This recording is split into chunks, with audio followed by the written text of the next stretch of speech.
The Wild Donkey Unit marched through the dense, humid jungles of Vietnam with silent precision.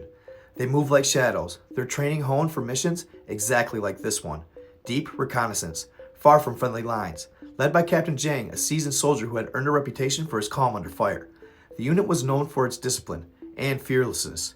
They were tasked with gathering intelligence on rumored Viet Cong strongholds hidden in one of the most remote and hostile parts of the jungle. The South Korean military force that played a significant role in the Vietnam War.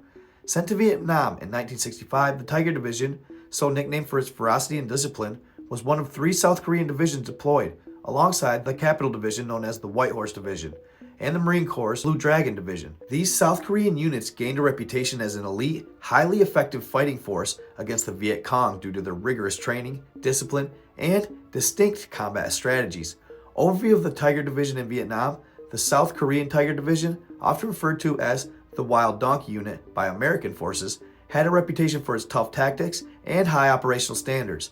They were well known for adapting strategies that would be especially effective in the challenging terrain of Vietnam, often utilizing small, heavily armed patrols skilled in counter-insurgency tactics. These units were highly respected and even feared by both the Viet Cong and the North Vietnamese, due to their strict adherence to orders, precision, and intensity in combat. Their operations typically focused on clearing areas of Viet Cong presence and establishing long-term control over the territory, which they achieved through a combination of strict patrolling, small-scale offenses, and fortified positions.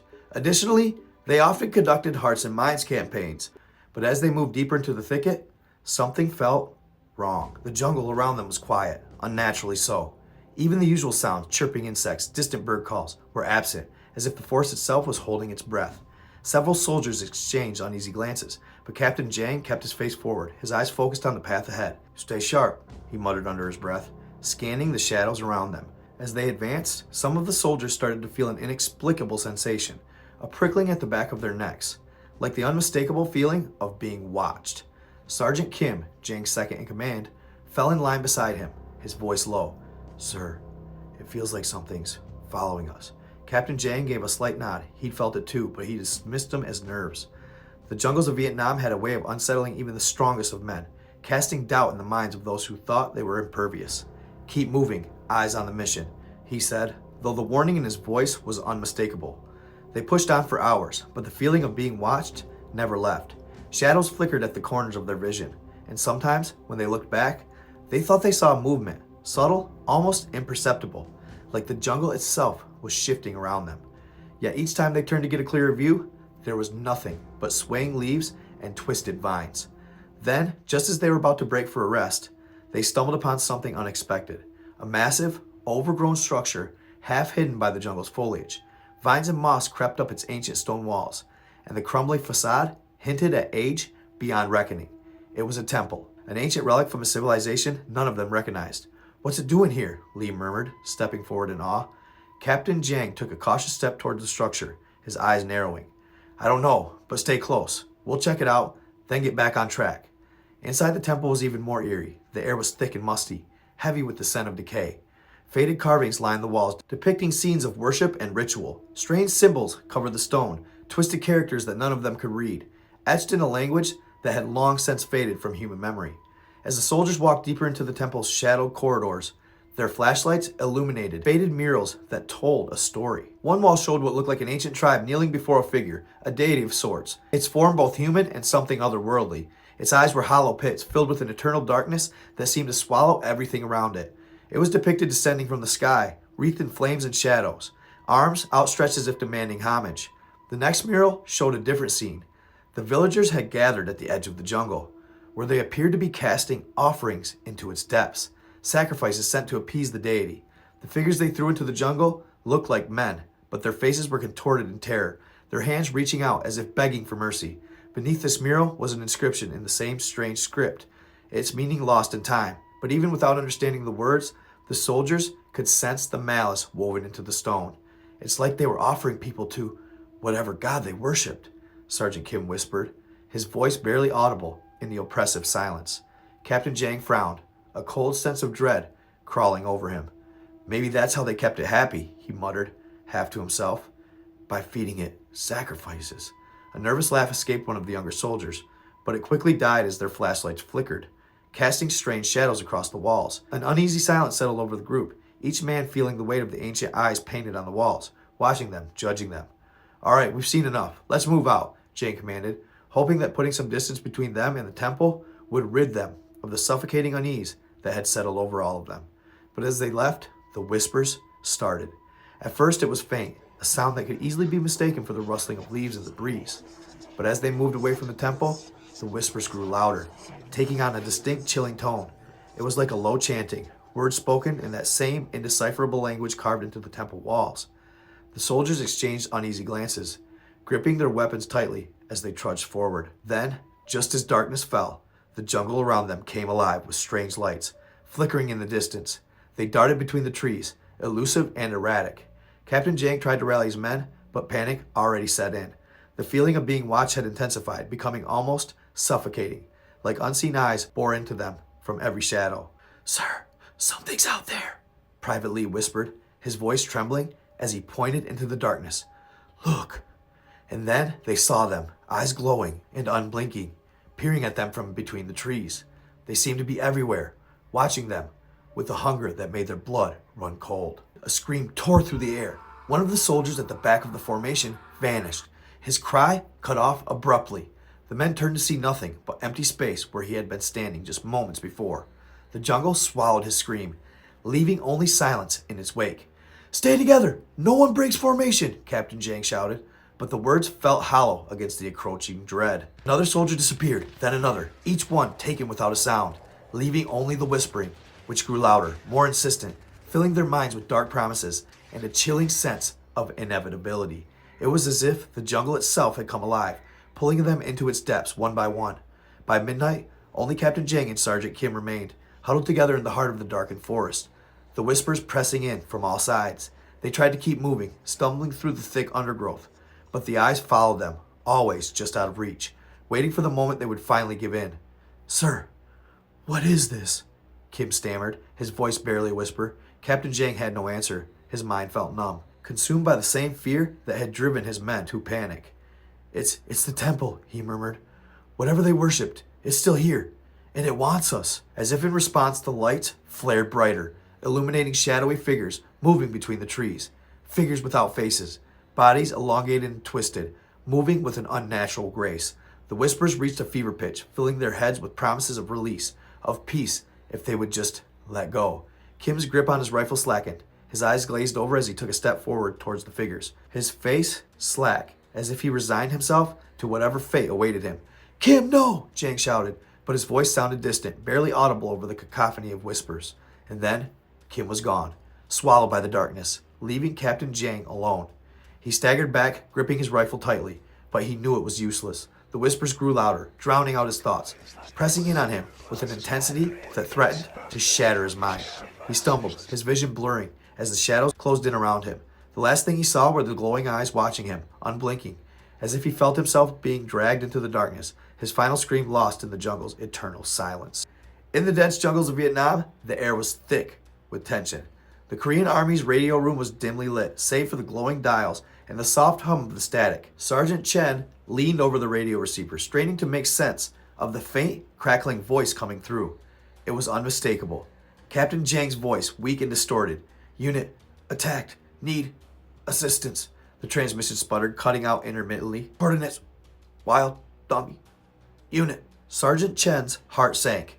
Captain Jang's team, codenamed the Wild Donkey Unit, had been sent on a reconnaissance mission deep into the uncharted jungle 3 weeks ago. They were presumed lost after all communications went silent. No sign of them had been found, despite extensive search efforts. Now, against all odds, they were hearing Captain Jang's voice again. By morning, a rescue team was assembled, hand-picked for their grit and skill. Lieutenant Han, a battle-hardened leader with a keen instinct for survival, led the crew of 8. Their mission: locate and extract any surviving members of the Wild Donkey Unit. The team marched into the jungle at dawn, the sun barely breaking through the dense canopy. The deeper they went, the more the jungle seemed to close in around them. Hours turned into days as they followed the coordinates from Jang's garbled transmission. It wasn't long before they noticed something unusual. Private Lee, the youngest in the group, pointed it out first. "Sir, I keep counting 9 of us," he said hesitantly, his voice barely above a whisper. Lieutenant Han frowned. "There are 8, check again." But as the group moved forward, Lee's unease spread to the others. In the dim light of the jungle, it was hard to keep track of everyone. But there was a creeping sense of an unseen presence among them. Someone always at the edge of their vision, never fully seen but always there. On the fourth night, as the team made camp near a narrow river, the tension snapped. Corporal Park swore he saw someone standing in the shadows just beyond the firelight. When he shouted and aimed his rifle, the figure melted into the darkness. "Enough of this nonsense," barked Han. "We're all tired. Get some rest. We move at first light." But rest didn't come easy. The jungle was alive with strange noises, whispers carried on the wind, rustling in the underbrush that stopped the moment anyone shone a light. On the fifth day, they found the wreckage of the Wild Donkey Unit's camp. The tents were torn, their supplies scattered and rotting. They quickly split up and started scouting the area for Captain Jang, when suddenly they spotted him. He was wandering, walking at a high speed through the dense jungle, murmuring to himself in words they couldn't understand. He was alive but barely. His uniform hung off his skeletal frame, his eyes sunken and vacant. "Captain Jang!" Han exclaimed, rushing to his side. "What happened here?" Jang looked up slowly, his lips trembling as if struggling to say the words. "We shouldn't have followed it," he rasped. "Followed what?" Han demanded, shaking him gently. He couldn't understand him anymore. "But we followed it. Deeper, always deeper." Before Han could ask more, a guttural scream pierced the jungle. The team spun around, rifles at ready, but they saw nothing. Only the oppressive jungle, swallowing the sound as quickly as it had come.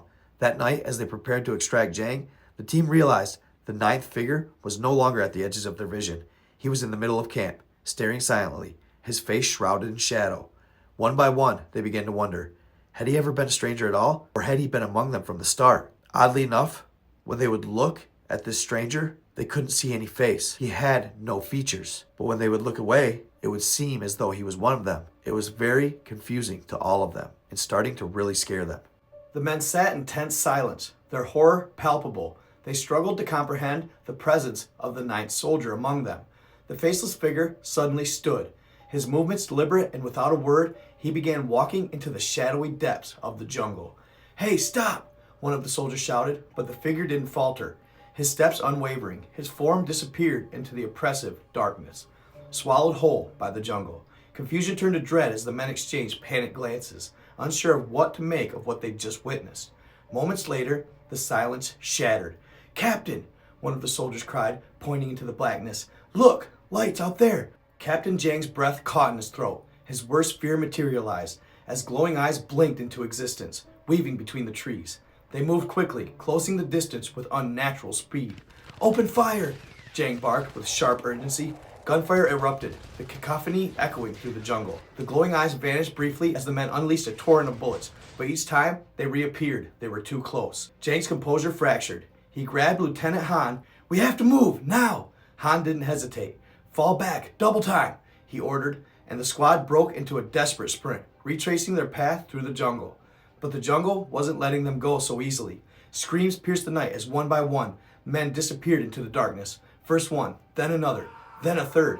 Each disappearance sent the survivors sprinting faster, their terror driving them forward. By the time they neared the edge of the jungle, only Jang and Han remained. They stopped briefly to catch their breath, the base just miles away. "What the hell are those things?" Han demanded, his voice trembling. Jang's answer was chilling. "They're dead. The ones who never left the jungle." Han's face went blank. His rifle slipped from his grasp, clattering to the ground. Without a word, he turned and began walking into the darkness. "Captain, no!" Jang shouted, his voice raw, but he knew it was futile. The jungle had claimed another. Jang, trembling, mustered every ounce of his strength that he had left, the whispers and shadows clawing at the edges of his mind.